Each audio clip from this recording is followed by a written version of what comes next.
Welcome to like another blog. তো guys আজকে আছে না, আমি বাইরে যেহেতু বেরিয়েছি তো আপনাদের সাথে একটু শেয়ার করি আমাদের বাড়িটা।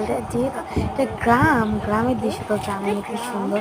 তাহলে সিস্টার চলুন। তো প্রথমে আমি বাইরে এসেছি, এটা হলো আমার একটা তো ফ্রেন্ড, ছোট প্রথমে এটা হলো আমার দাও। একটা ছোট হ্যাঁ, বোন, একটা তো কিউট ছোট বোন খেলছিল, তাই একটু ভিডিও ও নিয়ে একটা নিলাম। গাছ লাগাইতেছে, তাই জন্য তারপর হলো পরিশ্রম করে। আর এটা এদিকে হলো আমার বুবু দেখুন ও কি পরিশ্রম করছে। করে। আর তারপর এটা এটা লাউ হলো গাছ, আমাদের এদিকে করলা, লাউ গাছ, করলা গাছ থাকে। তারপর লাউ বড়ই আর গাছ, করলা গাছ তারপর আর এখানে কি বড়ই গাছ, গাছ, আম গাছ, লাউ আর গাছ। করলা তারপর গাছ, হলো আর এখানে এদিকে বড়ই গাছ ছিল অনেক কাছে আছে। একটা ছোট্ট তো একটা আমি আমাদের ওইদিকে গাছ, এটা দেখলাম এখন নাই, যে ক্ষয়ে এই যাচ্ছে গাছটা ওটা, অনেকদিন এখন হলো বড় নাই। হয়েছে, এখন বুবুটাকে কেটে লাউ নেবে গাছ, আমাদের দাদু।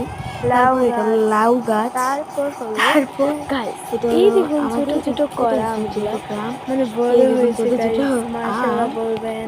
কি বলেন মানে না, এটা হলো আমার আমরা ছোট পুকুরের একটা ছোট গাছ, আম ছোট।